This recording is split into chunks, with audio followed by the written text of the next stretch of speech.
Ashes of the Southern Cross, Chapter 1. The dawn after ashes. Smoke hung over the Andes like a permanent dusk. The sun, a pale sickle behind the haze, cast the shattered continent in muted gold and gray. From the ruins of São Paulo to the irradiated plains of northern Mexico, the Northern Hemisphere had become a memory of fire and ash, a world erased almost overnight. Winds carried particles of death across the equator, but in South America, survival had become a harsh, precise science. In San Salvador, the city that had risen from chaos to dominance, black uniformed drones patrolled every street. Their sensors scanned for unauthorized movement, feeding data into a networked grid of paramilitary oversight. Every citizen was registered, tracked, and accounted for. It was suffocating, but it was order. And in the New World, order meant survival. Major General Lucía Menéndez stood atop the roof of the Central Communications Tower, her sharp eyes scanning the city below. Helicopters from Colombia hummed overhead, ferrying engineers and enforcement teams along routes cleared of radiation corridors. Oil from Venezuela's seized fields had been converted into fuel for the city's hydroponic farms and generators, a fragile lifeline powering the survival of millions. "Report," she barked into her comm. A voice crackled back. "Sector 12 is secure. Movement along the canal route is minimal. Radiation readings stable. Hydroponics output steady at 78% capacity." Lucía exhaled slowly, her hands gripping the edge of the tower. It had been 10 years since the first warheads fell. 10 years since the Northern Hemisphere became uninhabitable. 10 years since governments, economies, and families dissolved into ash. Yet humanity endured. El Salvador had endured. The country's authoritarian police state had been ruthless in its consolidation of power, absorbing refugees from the north and outmaneuvering weaker militaries. Its disciplined forces, now combined with Colombian air support, maintained control over Central and Northern South America. The remnants of Brazil, fragmented and irradiated, had splintered into militias unable to coordinate resistance. Colombia's rugged terrain and helicopter forces allowed the nation to become a strategic ally, sometimes reluctant, sometimes indispensable. Lucía's comm crackled again, a warning this time. Movement detected at the southern perimeter. Small convoy, lightly armed, likely scavengers or displaced factions from Brazil. Approach cautiously. She nodded. Deploy drones and intercept. No engagement unless provoked. We don't need unnecessary casualties. Below, the streets were silent but tense. Food distribution points were monitored with lethal precision. Hydroponic farms were heavily guarded. People waited in lines, their eyes wary, their faces pale from recycled air and rationed sunlight. Every citizen understood that survival depended not just on obedience, but on utility, contributing to the city's fragile network of life and energy. Lucía turned her gaze east, toward the abandoned remnants of Honduras and Nicaragua. Fallout had crept south from Mexico, rendering the northern reaches of Central America nearly impassable. Migration was impossible. The northern corridor had become a tomb. Beyond the Panama Canal, there were whispers of abandoned American and Mexican military remnants, scavenging for what little remained. None had survived long. A sudden roar split the air, a Colombian helicopter, its rotors cutting the smoky sky.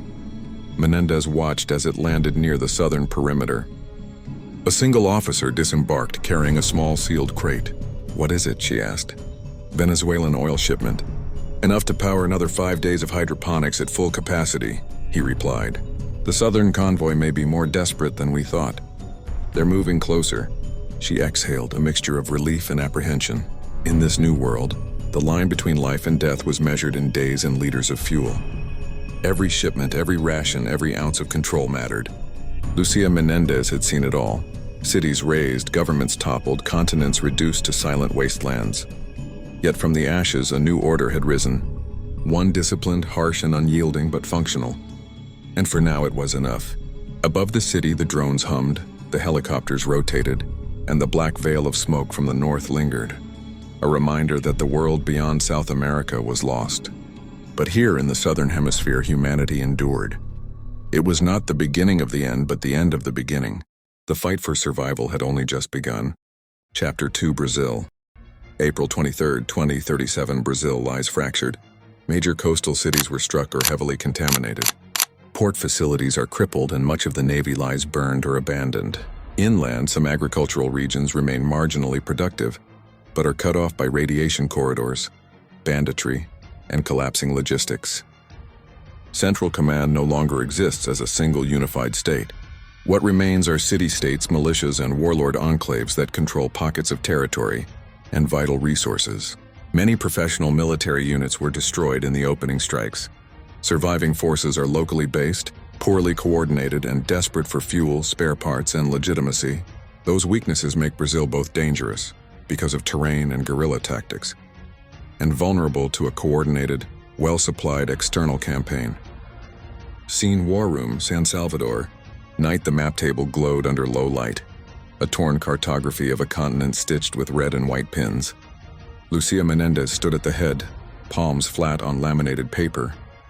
Around her, the highest-ranked officers of the coalition, Colombian General Marquez, Admiral Silva, attached ex-Brazilian fleet in exile, and Bishop Advisor Cortez, watched the pins as if they were teeth. "Report," Lucía said. Marquez tapped a laser pointer at the smear labeled Brazil, fragmented. Major coastal nodes, Recife, Salvador, parts of Rio, are irradiated or controlled by militias. Inland, Mato Grosso and Minas Gerais have pockets of agrarian militias and broken military brigades. Their command structure is local. No central authority. Admiral Silva, face stubbled and tired, folded his hands. Their navy is a ruin.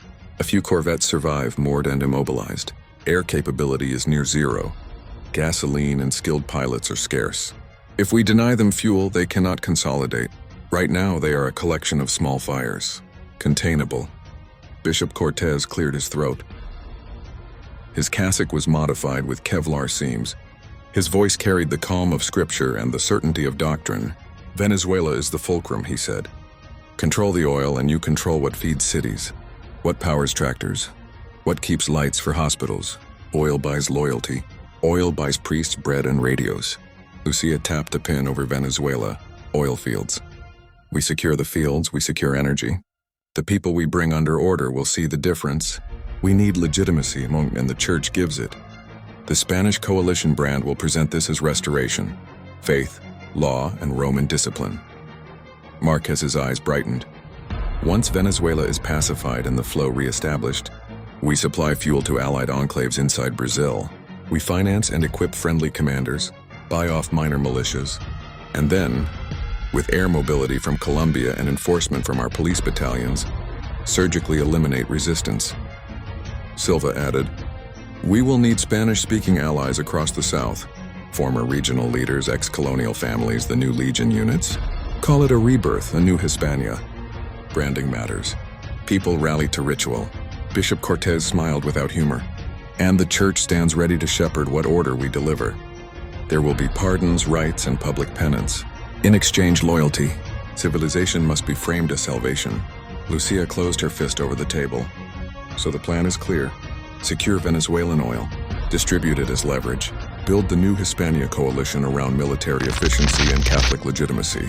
With our Colombian helicopters and their pilots, we will thread supply lines into Brazil and remove the last pockets of resistance." A pause, then the room exhaled. Marquez leaned forward. "We must move before winter. Deny Brazil the chance to reform? Offer them the illusion of order before they fuse into something we cannot break." Lucía's face hardened into resolve. "Then we take the oil. Then we take Brazil." Outside, somewhere over the city, a drone traced its routine arc. Silent, watchful, the first of many eyes in the new order.